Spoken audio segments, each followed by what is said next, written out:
പാറശാല ഷാരോൺ വധക്കേസിൽ ശിക്ഷാവിധി തിങ്കളാഴ്ച. ഗ്രീഷ്മയ്ക്ക് എന്തെങ്കിലും പറയാനുണ്ടോ എന്ന കോടതിയുടെ ചോദ്യത്തിന് ഗ്രീഷ്മ കോടതിയിൽ കത്ത് നൽകി. പഠിക്കണമെന്നും ബിരുദാനന്തര ബിരുദം നേടിയിട്ടുണ്ടെന്നുമാണ് കത്തിലുള്ളത്. തനിക്ക് 24 വയസ്സ് മാത്രമാണ് പ്രായം. ശിക്ഷയിൽ പരമാവധി ഇളവ് അനുവദിക്കണമെന്ന് ഗ്രീഷ്മ ആവശ്യപ്പെട്ടു. കത്തിനൊപ്പം ബിരുദ സർട്ടിഫിക്കറ്റുകളും ഗ്രീഷ്മ കോടതിക്ക് കൈമാറി. ഇന്നലെ കേസിൽ പ്രതി ഗ്രീഷ്മ കുറ്റക്കാരിയാണെന്ന് കോടതി വിധിച്ചിരുന്നു. ശിക്ഷാവിധിക്കായുള്ള വാദമായിരുന്നു ഇന്ന് നടന്നത്. ഇതിൽ ജസ്റ്റിഫയബിൾ മർഡർ ആയിരുന്നു ഷാരോണിൻ്റേതെന്ന് വരുത്താനായിരുന്നു പ്രതിഭാഗത്തിന്റെ ശ്രമം.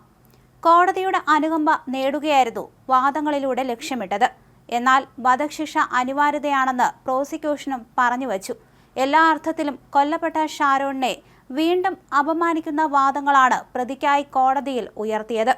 അന്തിമ ശിക്ഷ തിങ്കളാഴ്ച വിധിക്കും. ഗ്രീഷ്മയ്ക്ക് ചെകുത്താന്റെ സ്വഭാവമാണെന്നും ഷാരോൺ അനുഭവിച്ച വേദന ഡോക്ടർമാരുടെ മൊഴിയിലുണ്ടെന്നും പ്രോസിക്യൂഷൻ വാദിച്ചു. അപൂർവങ്ങളിൽ അപൂർവമായ കേസാണിത്. പ്രതിക്ക് പരമാവധി ശിക്ഷ തന്നെ നൽകണം. ഒരു ചെറുപ്പക്കാരന്റെ സ്നേഹത്തെയാണ് ഗ്രീഷ്മ കൊലപ്പെടുത്തിയത്. സ്നേഹം നടിച്ച് വീട്ടിലേക്ക് വിളിച്ചു വരുത്തി കൊലപാതകം നടത്തുകയായിരുന്നു. ഗ്രീഷ്മയ്ക്ക് ചെകുത്താന്റെ സ്വഭാവമാണ്. ക്രൂരനായ ഒരു കുറ്റവാളിക്ക് മാത്രമാണ് ഇങ്ങനെ ഒരു കൃത്യം ചെയ്യാൻ കഴിയുകയുള്ളൂ. കൃത്യമായ ആസൂത്രണത്തോടെയാണ് കൃത്യം നടപ്പിലാക്കിയത്. അതിനായി പരിശോധനകൾ നടത്തി. മുൻകൂട്ടി നിശ്ചയിച്ച കൊലപാതകമാണിത്. അവിചാരിതമായല്ല. വിദ്യാസമ്പന്നയായ യുവതി വിവരങ്ങളെ ദുരുപയോഗം ചെയ്യുകയാണ് ചെയ്തത്. ഷാരോണിനും സ്വപ്നങ്ങളുണ്ടായിരുന്നു. കുറെ സ്വപ്നങ്ങളാണ് ഗ്രീഷ്മ തകർത്തത്. പ്രതിക്ക് മനസ്താപം ഉണ്ടാകില്ല. അതുകൊണ്ട് തന്നെ പ്രതി ഒരു ദയയും അർഹിക്കുന്നില്ലെന്നും പ്രോസിക്യൂഷൻ വാദിച്ചു. ഷാരോണിന് സാമൂഹിക വിരുദ്ധ പശ്ചാത്തലമുണ്ടെന്നാണ് പ്രതിഭാഗം കോടതിയിൽ വാദിച്ചത്.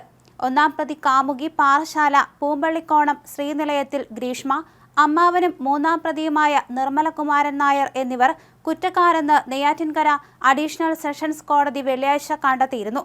ശിക്ഷാവിധിയിൽ ഗ്രീഷ്മയുടെ ഭാഗം കേട്ട ശേഷമാണ് കോടതി പ്രോസിക്യൂഷന്റെ വാദങ്ങൾ കേട്ടത്. ഒരു ചെറുപ്പക്കാരന്റെ സ്നേഹത്തെ ഗ്രീഷ്മ കൊലപ്പെടുത്തി. സ്നേഹം നടിച്ച് വീട്ടിലേക്ക് വിളിച്ചു വരുത്തി. കൃത്യമായ ആസൂത്രണത്തോടെ കൊലപാതകം നടപ്പിലാക്കി. അതിനായി പരിശോധനകൾ നടത്തി. 11 ദിവസം ഷാരോൺ അനുഭവിച്ച വേദന ഡോക്ടർമാരുടെ മൊഴിയിലുണ്ട്. മുൻകൂട്ടി നിശ്ചയിച്ച കൊലപാതകമാണ് നടന്നത്. ഇത് അവിചാരിതമല്ല, പ്രോസിക്യൂഷൻ വാദിച്ചു. ഇതിനുശേഷമാണ് പ്രതിഭാഗം അഭിഭാഷകൻ ഷാരോണിന്റെ മരണത്തെ ജസ്റ്റിഫയബിൾ മർഡർ എന്ന കാറ്റഗറിയിൽ കൊണ്ടുവരാൻ ശ്രമം നടത്തിയത്. ഗ്രീഷ്മയുടെ ശിക്ഷ പരമാവധി കുറയ്ക്കാനായിരുന്നു വാദങ്ങൾ. വിചാരണയിൽ പോലും ഉയർത്താത്ത കാര്യങ്ങൾ അവതരിപ്പിച്ചു. എന്തായാലും ഗ്രീഷ്മയുടെ വിധി തിങ്കളാഴ്ചയാണ് കോടതി പുറപ്പെടുവിക്കുക.